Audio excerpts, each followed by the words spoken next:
ಬಾಬರಿ ಮಸೀದನ್ನ ತಳ್ಳೋಕೆ ಅವಕಾಶ ಮಾಡಿಕೊಟ್ಟಿದ್ದೇನೆ ಕಾಂಗ್ರೆಸ್. PV ನರಸಿಂಹರಾವ್ ಅಂತಿದ್ರು, ಅವರು ಯಾವುದೊಂದು ಪವರ್ ತೋರಿಸ್ದಂಗೆ ಇದ್ದಿದ್ದಕ್ಕೆ ಬಿಜೆಪಿ ತಳ್ಳೋಕೆ ಅವಕಾಶ ಆಯ್ತು. ಬಿಜೆಪಿ ಸರ್ಕಾರ ಬಂದ ಮೇಲೆ ಔಟ್ ಆಫ್ ಸ್ಟೇಟ್ಸ್ ಅಂದ್ರೆ ಏನು, ಕಂಟ್ರಿ ಅಂದ್ರೆ ಏನು ಎಲ್ಲ ಗೊತ್ತಾಗಿದೆ. ಈಗ ಪ್ರಧಾನಮಂತ್ರಿಗಳು ಅಂದ್ರೆ 10 ವರ್ಷಗಳಿಂದ ಮೋದಿಯನ್ನ ನೋಡಿದೀವಿ ನಾವು. ಆದ್ರೆ ಒಂದು ಹೊಸದು ಚೇಂಜಸ್ ಬೇಕು ಅಂದ್ರೆ ಮಲ್ಲಿಕಾರ್ಜುನ್ ಖರ್ಗೆ ಆದ್ರೆ ಒಂದು ಸ್ವಲ್ಪ ನಮ್ಮ ಕರ್ನಾಟಕಕ್ಕೆ ಒಳ್ಳೇದಾಗುತ್ತೆ. ನಿಜವಾದ ಆಡಳಿತ ಮೋದಿ ಬಂದ ಮೇಲೆ ನೋಡ್ರಿ ನಾವು. MLA ಎಲ್ಲರ ಬರಲಿ, ಕೇಂದ್ರದ ಮಾತ್ರ ಮೋದಿನೇ ಬರ್ಬೇಕು. ಮುಂದೆ 10 ವರ್ಷ ಮೋದಿ ಅವರು ಆಗೋದ್ರಿಂದ ಈ ಕ್ಯಾಸ್ಟಿಸಮ್ ಅನ್ನೋದು ಜಾಸ್ತಿ ಆಗೋಗಿದೆ. ಪ್ರತಿಯೊಂದು ಬ್ಯಾಂಕ್ ನಲ್ಲಿ ಪಾನ್ ಕಾರ್ಡ್, ಆಧಾರ್ ಕಾರ್ಡ್ ಪ್ರತಿಯೊಂದು ವ್ಯವಸ್ಥೆ ಮಾಡ್ತಾರೆ ಮೋದಿಯಿಂದಲೇ ತಿಳ್ಕೊಂಡ್ರು ನಾವು. ಮೋದಿ ಕಡೆಯಿಂದ ಅಸಮಾಧಾನ ಏನಿಲ್ಲ, ತುಂಬಾ ಒಳ್ಳೆಯವರು. ಅವರು ಸ್ವತಂತ್ರವಾಗಿ ದೇಶಕ್ಕೋಸ್ಕರನೇ ಕೆಲಸ ಮಾಡ್ತಿರೋರು. ಬಿಜೆಪಿ ಸರ್ಕಾರ ಬಂದ ಮೇಲೆ ರೈತರಿಗೆ ಬಹಳ ಅನುಕೂಲ ಆಗಿದೆ. ರಾಹುಲ್ ಗಾಂಧಿ ಅವರು ಇದ್ದಾರೆ, ಆದ್ರೆ ಅವರಿಗೆ ರಾಜಕೀಯದ ಬಗ್ಗೆ ಅನುಭವ ಇಲ್ಲ. ತಿರುಗೇಡ್ರಿ ಅಂತ ಸಿದ್ದರಾಮಯ್ಯ 2,000 ಕೊಟ್ರೆ ಕೇಂದ್ರದಿಂದ ಹೆಂಗ್ ದುಡ್ಡು ಬರುತ್ತದೆ? ಯಾಕಂದ್ರೆ ತಿರುಗಾಡ ಗೊತ್ತಿರಲ್ಲ, ಅವ್ರು ಕಟ್ಕೊಂಡು ತೋರಿಸೋದಿಲ್ಲ. ದೇವಸ್ಥಾನ ಅಲ್ಲಿ ಜಾಸ್ತಿ ಸವಲತ್ತು ಕೊಡ್ಕೊಂತ ಹೋದ್ರೆ ಮನುಷ್ಯ ಬದುಕು ಮಾಡಲ್ಲ, ಸೋಮಾರಿತನ ಆಗ್ತದೆ. ಸರ್, ಈಗ 2024ರಲ್ಲಿ ಇನ್ನೇನು ಕೆಲವೇ ತಿಂಗಳಲ್ಲಿ ಎಲೆಕ್ಷನ್ ಬರ್ತಾ ಇದೆ, ಲೋಕಸಭಾ ಎಲೆಕ್ಷನ್. ಯಾರು ಪ್ರಧಾನಿ ಆಗಬೇಕು? ನರೇಂದ್ರ ಮೋದಿ ಆಗಬೇಕು. ನರೇಂದ್ರ ಮೋದಿ ಆದರೆ ರೈತರಿಗೆಲ್ಲ ಅನುಕೂಲ ಮಾಡಿಕೊಡ್ತಾನೆ. ಆಮೇಲೆ ದೇಶ ಅಭಿವೃದ್ಧಿ ಮಾಡ್ತಾರೆ, ಎಲ್ಲ ಇದು ಮಾಡಿಕೊಡ್ತಾನೆ. ನರೇಂದ್ರ ಮೋದಿ ಆಗಬೇಕು. ರಾಹುಲ್ ಗಾಂಧಿ ಅವರಾಗಿರ್ಬೋದು ಅಥವಾ ಮಲ್ಲಿಕಾರ್ಜುನ್ ಖರ್ಗೆ ಅವರಾಗಿರ್ಬೋದು, ಯಾಕೆ ಆಗಬಾರ್ದು? ಅವ್ರು ಆಗಬಾರ್ದು. ಅವ್ರು ದೇಶ ಎಲ್ಲ ಲೂಟಿ ಮಾಡ್ತಾ ಇದಾರೆ, ದೇಶನೆಲ್ಲ ಹೊಡ್ಕೊಂಡು ತಿಂತಾ ಇದಾರೆ, ಅಭಿವೃದ್ಧಿ ಮಾಡ್ತಿಲ್ಲ. ಈಗ ನಿಜವಾದ ಆಡಳಿತ ಮೋದಿ ಬಂದ ಮೇಲೆ ನೋಡ್ರಿ ನಾವು. ನಮಗೆ ಮೋದಿ ಬಂದ ಮೇಲೆ ಒಂದು ಹೆಜ್ಜೆ ಮುಂದಕ್ಕಿಡ್ರೆ ರೈತರೆಲ್ಲ ಪ್ರತಿಯೊಬ್ಬರು ಏನೇ ಬೆನಿಫಿಟ್ ಸಿಗ್ಬೇಕು ಅಂದರು ಏನಾದರೂ ಮೋದಿ ಬಂದ ಮೇಲೆ ರೈತರನ್ನ ಸ್ವಲ್ಪ ಹಂತಕ್ಕೆ ತಂದಿದ್ದಾರೆ. BJP ಸರ್ಕಾರ ಬಂದ ಮೇಲೆ MLA ಎಲ್ಲರ ಬರಲಿ, ಕೇಂದ್ರದ ಮಾತ್ರ ಮೋದಿನೇ ಬರ್ಬೇಕು. ಮುಂದೆ 10 ವರ್ಷ ರೈತರು ಚೆನ್ನಾಗ್ತಾರೆ. ಎಲ್ಲ ರೈತರು ಎಲ್ಲರಿಗೂ ಸಮಾನತೆ ಇರುತ್ತೆ, ರೈತರು ಮುಂದೆ ಬರುತ್ತೆ ಅಂತ ನಮ್ಮ ಅಭಿಪ್ರಾಯ. ಹಾಗಾದ್ರೆ ನಿಮ್ಮ ಪ್ರಕಾರ ರಾಹುಲ್ ಗಾಂಧಿ ಅವರಾಗಿರ್ಬೋದು, ಮಲ್ಲಿಕಾರ್ಜುನ್ ಖರ್ಗೆ ಅವರಾಗಿರಬಹುದು ಕೆಲಸ ಮಾಡಲ್ಲ ಅಂತನಾ? ಹೌದು, ಇವರಿಗೆ ಏನು ರೈತರಿಗೆ ಗೊತ್ತೇ ಅಲ್ಲ, ಮಾಡಲ್ಲ ಅಂತ. ಏನು ಅಭಿವೃದ್ಧಿ ಮಾಡಿ 50ರಿಂದ ಏನು ಬೆಳೆದಿದೆ ಸರ್ಕಾರ, ಮುಂದೆ ಬೆಳೆದಿದೆ. ಈ ಕೆಲವೇ 10 ವರ್ಷದಿಂದ ಎಷ್ಟು ಮುಂದೆ ಹೊರದಿದೆ ದೇಶ, ಎಷ್ಟು ತಿಳುವಳಿಕೆ ಬಂದಿದೆ. ಪ್ರತಿಯೊಬ್ಬ ರೈತರಿಗೂ ತಿಳುವಳಿಕೆ ಬಂದಿದೆ. ಈಗ ಮೊದಲೇ ನಮಗೆ ಅಮೇರಿಕ ಅಂದ್ರೆ ಗೊತ್ತಿಲ್ಲ, ಥೈಲ್ಯಾಂಡ್ ಅಂದ್ರೆ ಗೊತ್ತಿಲ್ಲ, ಇಂಗ್ಲೆಂಡ್ ಅದು ಗೊತ್ತಿಲ್ಲ, ಏನೇನು ಗೊತ್ತಿಲ್ಲ.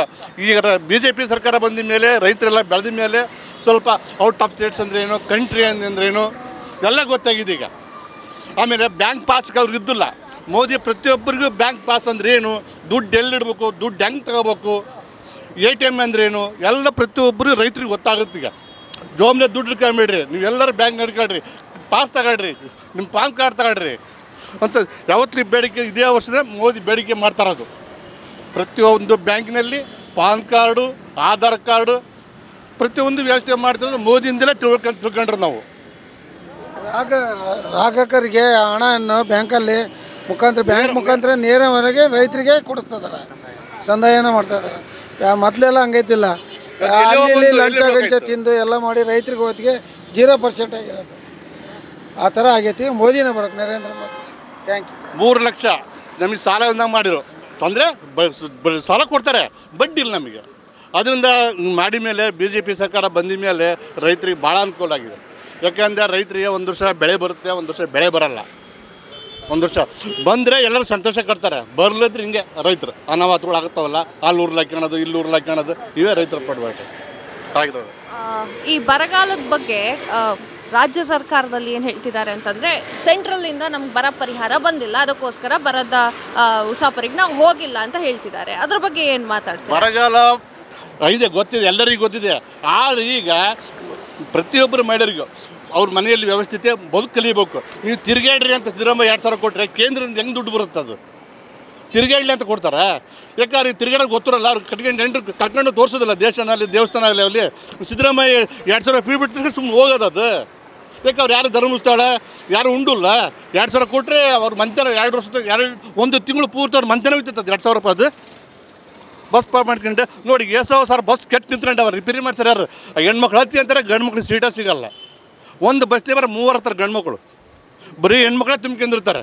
ಯಾಕಂದರೆ ಎಲ್ಲ ಸವಲತ್ತಿದೆ, ಸವಲತ್ತು ಮತ್ತು ಜಾಸ್ತಿ ಸವಲತ್ತು ಕೊಟ್ಕೊಂತ ಹೋದರೆ ಮನುಷ್ಯ ಬದುಕು ಮಾಡಲ್ಲ, ಸೋಮಾರಿತನ ಆಗ್ತದೆ ಅವಲ್ಲ. ಮೋದಿ ಅವರ ಬಗ್ಗೆ ಹಲವಾರು ಟೀಕೆಗಳಿದೆ, ಸರಿಯಾಗಿ ಪ್ರತಿಕ್ರಿಯೆ ನೀಡಲ್ಲ ಕೆಲವೊಂದು ವಿಚಾರಗಳಲ್ಲಿ ಅಂತ. ಅದ್ರ ಬಗ್ಗೆ ಏನು ಮಾತು? ಮೋದಿ ತಿಳಿ ಯಾವ್ದು ಬಿಡ್ಬೇಕು ಯಾವ್ದು ಮಾಡ್ಬೇಕು ಅನ್ನೋಕ್ಕೆ ಮೊದಲ ತಲೆ ಗೊತ್ತಿದೆ. ಯಾಕೆ ಎಲ್ಲ ಬಿಡ್ಕೊಂತ ಹೋದ್ರೆ ಕೇಂದ್ರ ಸರ್ಕಾರ ಉಳಿತೈತೆ ಅದು ಎಲ್ಲ ಹೇಳ್ದಂಗೆಲ್ಲ ಬಿಡ್ಕೊಂತ ಹೋದ್ರೆ ಅವರ ಅದು ಕೆಲವು ಹುಡುಗಿರ್ತವೆ ಅವರಿಗೆ. ಆ ಮೋದಿ ಅಂತ ತಕ್ಕಂಗೆ ನಾನು ಎಮ್ ಎಲ್ ಆದರೆ ಪ್ರತಿಯೊಂದು ಏನು ಮಾಡ್ಕೋಕೆ ಇದೈತಾ? ಆಗಲ್ಲ, ಒಂದಾಗುತ್ತೆ ಒಂದಾಗಲ್ಲ ಮೋದಿಯವ್ರದ್ದು. ಓಕೆ, ಮಲ್ಲಿಕಾರ್ಜುನ್ ಖರ್ಗೆ ಅವರು ಕರ್ನಾಟಕದವರು. ಆ್ಯಕ್ಚುಲಿ ಅವರು ಯಾಕೆ ಪ್ರಧಾನಿ ಆಗಬಾರ್ದು ಅಂತ ನಿಮ್ಗೆ ಅನ್ನಿಸ್ತಾ ಇದೆ? ಮತ್ತು ಮೋದಿ ಎಲ್ಲರವರು ಅವ್ರು ನಮ್ಮ ದೇಶದಾಗ ಅವ್ರು ಇರೋದು. ನಾವು ಕರ್ನಾಟಕ ಪರಲ್ಲ, ಯಾರು ರಾಜಕೀಯ ನಡವಳಿಕೆ ಮಾಡ್ತಾರೆ, ಅಭಿವೃದ್ಧಿ ಮಾಡ್ತಾರೆ, ಅವ್ರು ಬೇಕು. ನಮ್ಗೆ ಅವ್ರು ಬೇಕು ಇವ್ರು ಬೇಕು ಅನ್ನೋಂಗೇನಿಲ್ಲ. ಯಾರ ಜನನ ಸಂಧಾರಣೆ ಮಾಡ್ಕೊಂಡು ದೇಶ ಮುಂದೊಯ್ತದಾರೋ, ಈ ನಮ್ಮ ದೇಶ 3ನೇ ಸ್ಥಾನ ಪಡೆದಿದೆ. ಇದೇ ಐದು ಸರ್ಕಾರದಿದ್ರೆ ನಾವು ಹಿಂದೆ ಇರ್ತಿದ್ವು, ಹಿಂದಿರ್ತಿದ್ವಿ. ಭಾರತದ್ರೋ ಬಿಡ್ತೋ ಗೊತ್ತಿಲ್ಲ, ಹಿಂದಿರ್ತಿದ್ವಿ ನಾವು. ಈಗ ನಮ್ಮ 3ನೇ ಸ್ಥಾನಕ್ಕೆ 2ನೇ ಸ್ಥಾನಕ್ಕೆ ಬಂದೇ ಬರುತ್ತೆ. ಮೋದಿ 1ನೇ ಸ್ಥಾನಕ್ಕೆ ತಂದೆ ತರ್ತಾನೀಗ. ಈಗ ಮೊದಲು ಈ 10 ವರ್ಷ ಕೆಳಗೆ ದುಡ್ಡು ಅಂದರೆ ಗೊತ್ತಿಲ್ಲ. ಎಲ್ಲ ಚೆನ್ನಾಗಿ ನಡೀತಿದ್ದಾರೆ, ಎಲ್ಲ ಕಡೆ ಅಡ್ಡಾಡ್ತಿದ್ದಾರೆ, ಎಲ್ಲರಿಗೂ ತಿಳುವಳಿಕೆ ಇದೆ. ಈಗ ಅಯೋಧ್ಯೆ ರಾಮ ಮಂದಿರದ ಬಗ್ಗೆ ತುಂಬ ಜನ ಮಾತಾಡ್ತಾ ಇದ್ದಾರೆ, ಪ್ರತಿಪಕ್ಷದವರು ಮಾತಾಡ್ತಾ ಇದ್ದಾರೆ, ಅದು ಚುನಾವಣೆ ಗಿಮಿಕ್ ಅಂತ ಹೇಳ್ತಿದ್ದಾರೆ. ಅದು ದೇವ್ರ ಬಗ್ಗೆ. ರಾಮ ಮಂದಿರ ಪ್ರತಿಯೊಬ್ಬರು ರಾಮನ ಬೇಡಿಕೆ ಅಂತದಾರೆ ಎಲ್ಲರೂ. ಬೆಳಕ ಶ್ರೀರಾಮ ಅಂದೇ ಅಂತಾರೆ ಯಾರಲ್ಲ. ಅವ್ನು ಕಟ್ಟಿರೋ ದೇವಸ್ಥಾನ ರಾಮ ಮಂದಿರ, ಬೇರೆ ಜನ ಕಟ್ಟಿಲ್ಲಲ್ಲ. ಅವ್ನು ಸ್ವಂತ ಕಟ್ಟಿಲ್ಲ ಮನೆ ಮುಂದೆ ರಾಮ ಮಂದಿರ ಕಟ್ಟಿರೋದು. ಜಾಗತ್ತು ಕಟ್ಟಿರೋದು, ಜಾಗೃತಿ ಯಾರು ಕಟ್ಟಿದ್ರಲ್ಲ, ಜಾಗೃತಿಗೆ ರಾಮ ಮಂದಿರ ಅಂತ ಹೆಸರು ಮಾಡಿರೋದು. ಎಲ್ಲ ಊರಿಗೂ ದೇವಸ್ಥಾನ ಅದಾವೆ, ಇಲ್ಲ ಅಂತಲ್ಲ. ರಾಮ ಮಂದಿರ ಇಲ್ಲ, ಹನುಮಪ್ಪ, ಬಸವಣ್ಣ, ತಿರುಪತಿ ತಿಮ್ಮಪ್ಪ, ವೆಂಕಟೇಶ ಅದಾವೆ. ಅದು ಒಂದಿನ ರಾಮ ಮಂದಿರ ಅಂತ ಮಾಡಿರು. ಸರ್, ಈಗ ಸ್ಟೇಟ್ ಗೌರ್ಮೆಂಟ್ಗೆ ಬರೋಣ. ಸಿದ್ದರಾಮಯ್ಯ ಅವ್ರ ಬಗ್ಗೆ ನೀವು ಮಾತನಾಡಿದ್ರಿ ಈಗ ಆಲ್ರೆಡಿ. ಈಗ ಅವ್ರು ಕೊಟ್ಟಿರುವಂತಹ ಅಷ್ಟು ಸೌಲಭ್ಯದ ಬಗ್ಗೆ, ಕರೆಂಟ್ ಆಗಿರ್ಬೋದು, ಗೃಹಜ್ಯೋತಿ ಆಗಿರ್ಬೋದು, ಆಮೇಲೆ ತುಂಬ ಸೌಲಭ್ಯಗಳನ್ನು ಕೊಟ್ಟಿದ್ದಾರೆ, ಅದ್ರ ಬಗ್ಗೆ ಏನು? ಇದುವರೆಗೆ ಕರೆಂಟ್ ಬಿಲ್ ಪ್ರತಿಯೊಬ್ಬರು ಕಡಿಗೆಂತ ಬಂದಿದ್ದಾರೆ. ಸಿದ್ದರಾಮಯ್ಯ ಮತ್ತಷ್ಟು ಕೆಡಿಸಿದಂಗೆ ಆಯ್ತು. ಅಲ್ಲ, 7% ಮಾಡ್ಯಾನ ಈಗ ಲಾಭನ. ಇದೆ ಅಂತ ಇದೆ, ಸಬ್ಸಿಡಿ ಅಂತ ಕೊಟ್ಟು 7% ಒಂದು ಇಂಡಿ ತಂದಿಟ್ಟಾರ. ಇಲ್ಲಿ ತಗೊಂಡು ಒಂದು ಮ್ಯಾಲಿಗೆ ಕಸ್ಕೊಂಡ್ರೆ ಏನು ಬಂತದ್ದು? ಗ್ರಾಹಕ ಕಸ್ಕೊಂಡು ಮ್ಯಾಲೆ ನಮ್ಮಂತವ್ರಿಗೆ ಹಾಕಿರಿ. ಗೃಹಲಕ್ಷ್ಮಿ ಅಂತ ಮಾಡಿದ. ಕೆಲವೊಂದು ಜನಗೆ ಸುಮ್ಮನೆ ಯಾರಿಗೆ ಬಂದೇ ಅಲ್ಲ, ಅವೆಲ್ಲ ಯಾಕೆ ಮಾಡ್ಬೇಕು? ಎಲ್ಲ ಮಾಡಿರೋದು ಗುದ್ದಾಟ ಕಷ್ಟ ಮಾಡಿರೋದು. ಈಗ ಮತ್ತಷ್ಟು ಪೈಪೋಟಿವಲ್ಲ ಅಲ್ರಿ. ಇದಕ್ಕಿಂತ ಮೊದಲು ಯಾರು 2,000 ರೂಪಾಯಿ ಕೊಟ್ಟಿ ಮೇಲೆ ಧರ್ಮಸ್ಥಳ ನೋಡಿರೋದು. ಅದಕ್ಕಿಂತ ಮುಂಚೆ ಯಾರು ನೋಡಿಲ್ವಾ?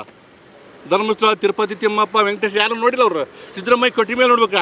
ಸಿದ್ದರಾಮಯ್ಯ ಕೊಟ್ಟಿ ಮೇಲೆ ಫ್ರೀ ಅಂತ ಹೊಂಟ ನೋಡಿ ಹೆಣ್ಮಕ್ಳು. ನನಗೇನು ಬೇಡ, ನನಗೆ ಗಂಡನ ಜೋಬ್ನಾಗ ಉಳಿಸಿದಂಗೆ ಅಷ್ಟೇ ಅವ್ರು ಹೆಣ್ಮಕ್ಳು. ಈಗ ಕೇಂದ್ರ ಸರ್ಕಾರದಲ್ಲಿ ಮೋದಿ ಅವರನ್ನ ಬೀಳಿಸ್ಬೇಕು ಅಂತ ತುಂಬಾ ಪಕ್ಷಗಳು ಕಾಯ್ತಾ ಕೂತ್ಕೊಂಡಿವೆ. ಯಾವುದೇ ನಮ್ಮ ಪ್ರಪಂಚ ಇರೋದೇ ಹಿಂಗೆ. ಯಾರು ಒಳ್ಳೆತನ ಮಾಡಿದ್ರೆ ಫಸ್ಟ್ ಅವ್ನಿಗೆ ಕಡ್ಬೇಕು. ಯಾರು ಏನು ಮಾಡಿದರೆ ಅವ್ರು ಮೋದಿ ಬಂದೇ ಬರ್ತಾರೆ ಈ ಸತಿ. 100% 100ಕ್ಕೆ 100 ಸತ್ಯ. ಮೋದಿನೇ ಪ್ರಧಾನಿ ಆಗೋದು. ಯಾರು ಅಂದರೆ ಈಗ ಮೋದಿ ಪ್ರಧಾನಿ ಆಗಬೇಕು ಅಂತ ನೀವೇ ಹೇಳ್ತಿದ್ದೀರಿ. 30 ವರ್ಷ ಅವ್ರು ಆಗ್ಬೇಕು ಅಂತ ಹೇಳ್ತಾರೆ ನಾವು. ಅವ್ರು ಪ್ರಧಾನಿ ಆದರೆ ನಿಮ್ಗೇನು ಎಕ್ಸ್ಪೆಕ್ಟೇಷನ್ ಇದೆ? ಅವ್ರು ಈ ಥರ ಕೆಲಸ ಮಾಡಬೇಕು ಪ್ರಧಾನಿಯಾಗಿ ಅಂತ ಯಾವ್ದು ಅನಿಸ್ತಾ ಇದೆ? ನಾವು ಅವ್ರಿಗೆ ತಿಳಿದವ್ರು ಮಾಡೇ ಮಾಡ್ತಾರೆ. ಮೋದಿಗೆ ಯಾರು ಹೆಂಡ್ರ ಮಕ್ಕಳ ಯಾರು ಸ್ವಾರ್ಥ ಮಾಡ್ಕೊರೋರು ಮಾಡಿದ್ರೆ ದೇಶಕ್ಕೆ ಮಾಡ್ಬೇಕಷ್ಟೇ ಹೊರ್ತು ಈಗ ಎಲ್ಲರೂ ಮಾಡ್ಕೊಂತಾರೆ. ಅವ್ರು ಹೊಟ್ಟೆ ಮೇಲೆ ಮಾಡ್ಕೊಂತಾರೆ. ಬೇರೆಯವರು ಭಾಳ ತಿಂತಾರೆ, ಇವರು ತನಗೆ ಎಷ್ಟು ಬೇಕೋ ಅಷ್ಟು ಹಿಡ್ಕೊಂತಾರೆ ಅಷ್ಟೇ. ನಾವು ಹಿಡ್ಕೊಂಡಿಲ್ಲ, ಯಾಕೆ ವ್ಯಕ್ತಿ ಇರಲಿ ಅಂತ ಮಾಡ್ತಿದ್ದಾರೆ. ಈಗ 18 ವರ್ಷ ತುಂಬಿರುತ್ತೆ. ಈಗ ಜಸ್ಟ್ ಲೋಕಸಭಾ ಇಲೆಕ್ಷನ್ನಲ್ಲೇ ನಾವು ಫಸ್ಟ್ ವೋಟ್ ಹಾಕೋಣ ಅಂತ ಯೂತ್ಸು ಕಾಯ್ತಾ ಕೂತ್ಕೊಂಡಿರ್ತಾರೆ. ಸೊ ಅಂಥವ್ರಿಗೋಸ್ಕರ ನೀವೇನು ಹೇಳೋಕೆ ಇಷ್ಟಪಡ್ತೀರಿ? ನೋಡ್ರಿ, ಅವ್ರವ್ರ ಕ್ಷೇತ್ರದಲ್ಲಿ ಯಾರು ಚೆನ್ನಾಗಿ ಮಾಡಿರ್ತಾರೋ ಅವರು ಜನ ಅಲ್ಲಿ ಓಡ್ತಾರೆ. ನಾವು ಮಾತಾಡೋದು ಈಗ ಕೇಂದ್ರದೊಂದು ವಿಷಯ ಮಾತಾಡೋಣ. ಈಗ ಯಾರ್ಯಾರ ಜಾಗದಲ್ಲಿ ಈಗ ನಮ್ಮ ಊರಾಗ ಒಂದು ಪಂಚಾಯತ್ ಅಂತ ಇರುತ್ತೆ, ಅಲ್ಲಿ ಯಾರು ಒಳ್ಳೆ ಜಾಗ ಮಾಡ್ತಾರೆ ಅವ್ರು ಓಟ್ ಕೊಟ್ಟೇ ಕೊಡ್ತಾರೆ. ಅವ್ರು ಒಳ್ಳೆ ಕೆಲಸ ಮಾಡಿದರೆ ಕೊಟ್ಟೇ ಕೊಡ್ತಾರೆ ಓಟ್. ಅಲ್ಲಿ ಸರ್, ನಿಮ್ಮ ಊರು ಸರ್? ನಮ್ಮದು ದಾವಣಗೆರೆ. ಅಲ್ಲೆಲ್ಲ ಸೌಲಭ್ಯಗಳು, ಸೌಕರ್ಯಗಳು ಎಲ್ಲ ಚೆನ್ನಾಗಿ ಮಾಡಿದ್ದಾರೆ. ಪಾಪ ಬೇಕೋಷ್ಟು ನಡೀತಾ ಇದೆ ಸೌಲಭ್ಯ. ಅಲ್ಲಿ ಸೌಲಭ್ಯ ನಡೀತಾ ಇದೆ. ಎಲ್ಲ ಕಡೆ ರೋಡ್ ಆಗಿದೆ, ಕಾಂಕ್ರೀಟ್ ಆಗಿದೆ. ದಾವಣಗೆರೆ ಸ್ವಲ್ಪ ಹೆಸರು ತಂದಾರೆ, ಇಲ್ಲ ಅಂತಲ್ಲ, ಚೆನ್ನಾಗಿದೆ. ಎಲ್ಲ ಅಭಿವೃದ್ಧಿ ಹೊಂದುತ್ತಾ ಇದೆ ಅಂತ. ಒಂದು ಅಭಿವೃದ್ಧಿ ಅಂತ ಇದೆ. ರೈತರಿಗೆ ಸರಿಯಾದ ಸಲಹೆಯನ್ನು ಕೊಟ್ಕೊಂಡು ಯಾವುದು ಬೇಕು ರೈತರಿಗೆ, ಯಾವುದು ಬೇಡ ಅಂತ. ಈಗ ಫಸ್ಟು ಸವಲತ್ತು ಮಾಡ್ತಾ ಇದ್ದಾರೆ. ಆಮೇಲೆ ಇನ್ನೊಂದು ಕಡೆ ರೈತರ ಕಡೆ ಗಮನ ಕೊಡ್ಬೋದು. ಎಲ್ಲ ಏಕಕಾಲಕ್ಕೆ ಆಗ್ಬೇಕಂದ್ರೆ ಆಗಲ್ಲ. ಅಲ್ಲ, ಯಾರು ಆಗ್ತಿದ್ದಾರೆ? 10 ವರ್ಷ ನರೇಂದ್ರ ಮೋದಿ ಮೊನ್ನೆ ಸೆಂಟ್ರಲ್ ಯಾರಕ್ಕಿರು ಎಲ್ಲ ಇಲ್ಲ ಈಗೆಲ್ಲ ರೈತರದ ಮೋದಿ ಆಗ್ತದಾರ ಈಗ ಮೋದಿ ಮಾತು ಕೊಟ್ಟಂಗೆ ನಡೀತಾ ಇದಾರೆ ಈಗ ಮೋದಿ ಇಲ್ಲಿ ನಮ್ದು ಸೆಂಟ್ರಲ್ನಾಗ ಏನು ನಡೀತಾ ಅಲ್ಲ ನಿಲ್ಸೇಬಿಟ್ರಲ್ಲ ಅದನ್ನ ಅವ್ರಿಗೆಲ್ಲ ಸೆಂಟ್ರಲ್ನಾಗೆಲ್ಲ ರೈತರ ಬಗ್ಗೆ ಗಮನ ಇಲ್ಲ ಈಗ ರಾಜ್ಯದಲ್ಲಿ. ನಮಸ್ತೆ ಸರ್. ಈಗ ಚುನಾವಣೆ ಬರ್ತಾ ಇದೆ ಅಲ್ವಾ, ಲೋಕಸಭಾ ಚುನಾವಣೆ ಬರ್ತಾ ಇದೆ, ಇನ್ನೊಂದು 4 ತಿಂಗಳಲ್ಲಿ ಲೋಕಸಭಾ ಚುನಾವಣೆ ಬರ್ತಾ ಇದೆ. ಪ್ರಧಾನ ಮಂತ್ರಿಗಳು ಯಾರಾದ್ರೆ ನಿಮ್ಗೆ ಸೂಕ್ತ ಅಂತ ಅನ್ಸುತ್ತೆ? ಪ್ರಧಾನ ಮಂತ್ರಿಗಳು ಅಂದರೆ 10 ವರ್ಷಗಳಿಂದ ಮೋದಿಯನ್ನು ನೋಡಿದ್ದೀವಿ ನಾವು. ಅವರು ಒಳ್ಳೆ ಕೆಲಸಗಳೇ ಮಾಡಿದ್ದಾರೆ. ಆದರೆ ಒಂದು ಹೊಸದು ಚೇಂಜಸ್ ಬೇಕು ಅಂದರೆ ಮಲ್ಲಿಕಾರ್ಜುನ್ ಖರ್ಗೆ ಆದರೆ ಒಂದು ಸ್ವಲ್ಪ ನಮ್ಮ ಕರ್ನಾಟಕಕ್ಕೆ ಒಳ್ಳೆಯದಾಗುತ್ತೆ. ಯಾವ ರೀತಿ ಹೇಳ್ತಿದ್ದೀರಾ ಸರ್? ಮಲ್ಲಿಕಾರ್ಜುನ್ ಖರ್ಗೆ ಆದರೆ ಕರ್ನಾಟಕಕ್ಕೆ ಒಳ್ಳೇದಾಗುತ್ತೆ ಅಂತ? ನಮ್ಮ ರಾಜ್ಯದ ಇವರಲ್ವಾ MP ಆಗಿ ಹೋಗಿರೋರು. ಆದರೆ ಇವಾಗ ಇಂಡಿಯಾ ಅಂತ ಪಕ್ಷ ಮಾಡ್ಕೊಂಡಿದ್ದಾರೆ, ಅದಕ್ಕೆ ಅವ್ರನ್ನ ಹೆಡ್ ಮಾಡಿದ್ದಾರೆ.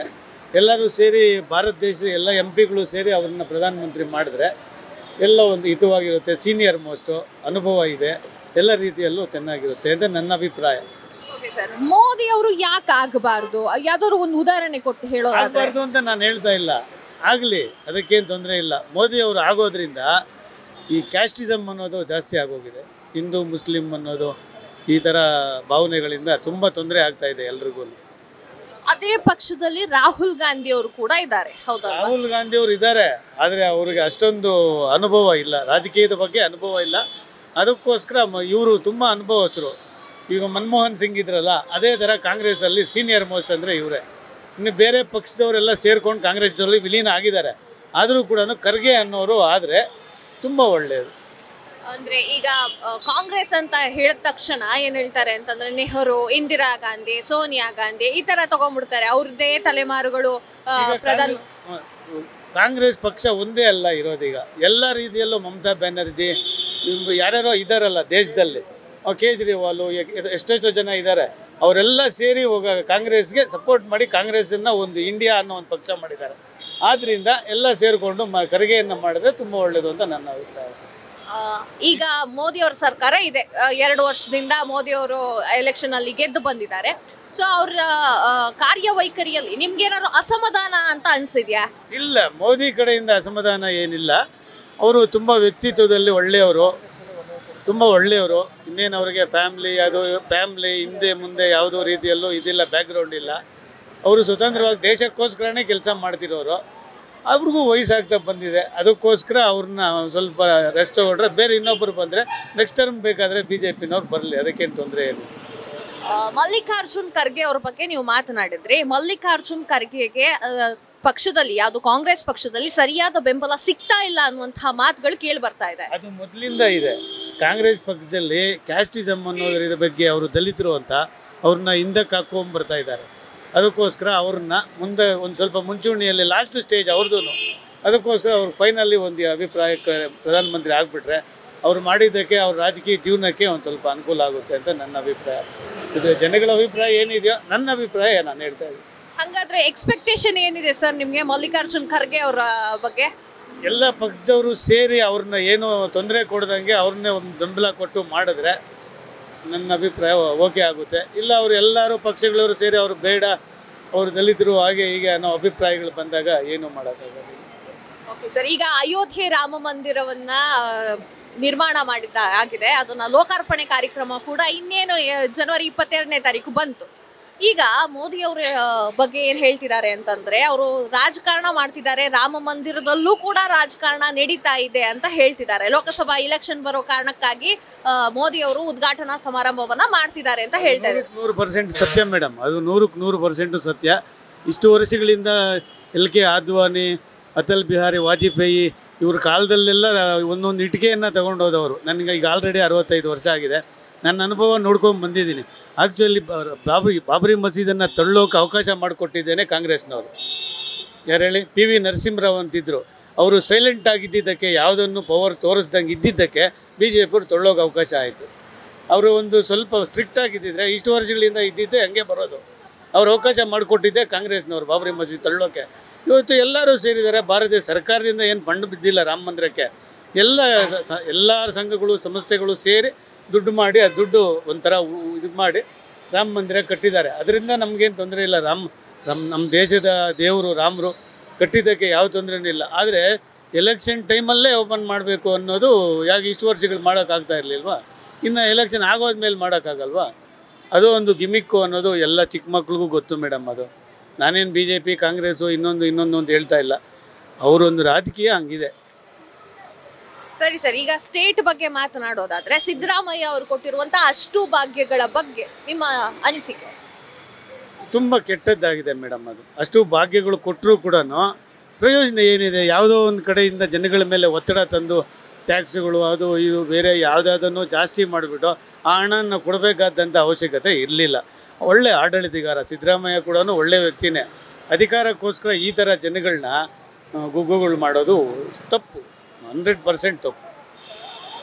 ಎಲ್ಲ ಸೌಲಭ್ಯಗಳು ಆಗಿರ್ಬೋದು, ಸೌಕರ್ಯಗಳಾಗಿರ್ಬೋದು, ಎಲ್ಲರ ಮನೆ ಬಾಗಿಲಿಗೂ ಹೋಗ್ತಾ ಇಲ್ಲ ಅನ್ನುವಂತಹ ಮಾಹಿತಿಗಳು ಎಲ್ಲೆಲ್ಲೋ ಕೇಳಿ ಬರ್ತಾ ಇದೆ. ಸೊ ಅದ್ರ ಬಗ್ಗೆ ನೀವೇನ್ ಮಾತಾಡ್ತೀರಾ? ಹೌದಾ, ನಿಜಕ್ಕೂ ಹೋಗ್ತಾ ಇಲ್ವಾ?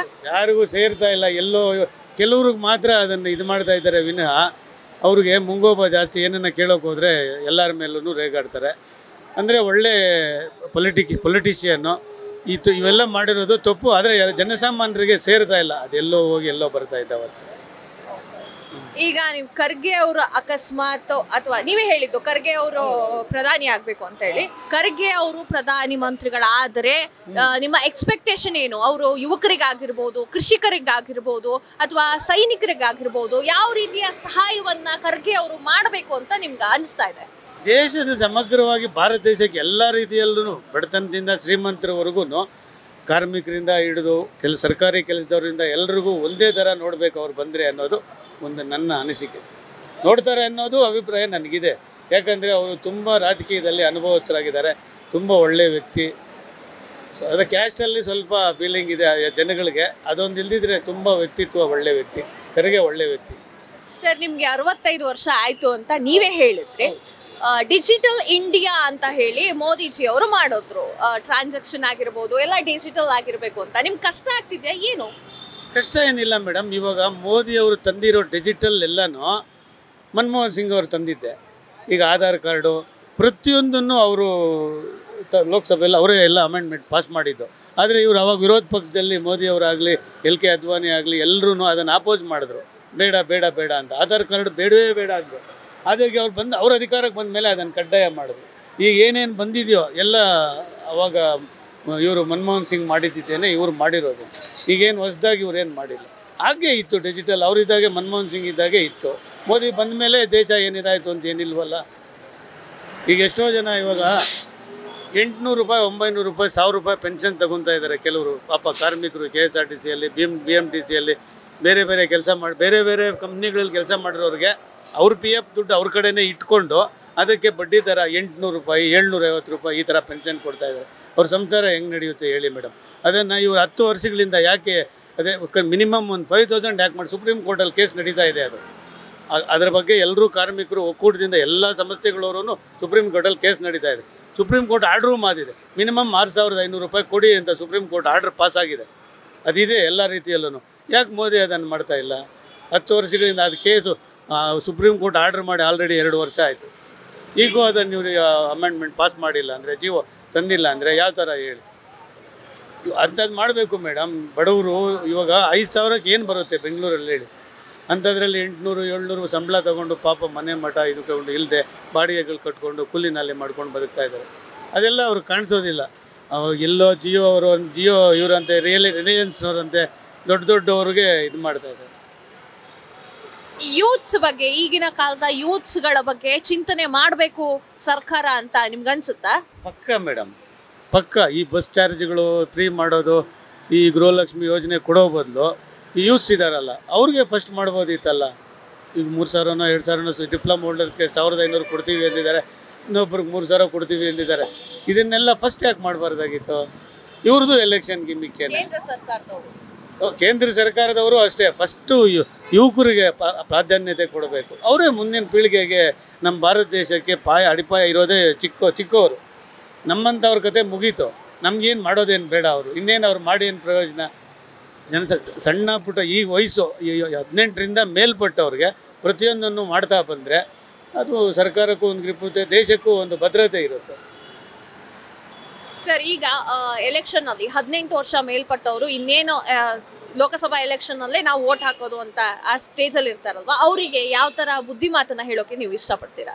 ಅವರು ಆಲೋಚನೆ ಮಾಡಬೇಕು ಮೇಡಮ್. ಇನ್ನು ಅವ್ರಿಗೆ 18 ವರ್ಷ ಹಿಂದೆ ಮುಂದೆ ಏನೂ ಗೊತ್ತಿರೋದಿಲ್ಲ. ಜನಸಾಮಾನ್ಯರು ಎಲ್ಲರೂ ಏನು ಮಾಡ್ತಾರೆ ಅಂದರೆ ಮೋದಿ ಮೋದಿ ಮೋದಿ ಮೋದಿ ಅನ್ನೋ ಒಂದು ಅಲೆ ಇದ್ದೋಗ್ಬಿಟ್ಟಿದೆ. ಆ ಮೋದಿ ಅಲೆಯಲ್ಲೇ ಅವರು ಕೊಚ್ಚೋಗಬಾರ್ದು. ಭದ್ರವಾದ ಸರ್ಕಾರ, ಒಂದು ಒಳ್ಳೆ ರೀತಿ ನೀತಿ ಕಾನೂನು ನಮಗೆ ಒಳ್ಳೇದಾಗಲಿ ಅನ್ನೋ ಭಾವನೆಗಳಿಂದ ಮಾಡ್ಕೊಂಡು ಹೋಗ್ಬೇಕಷ್ಟೇ.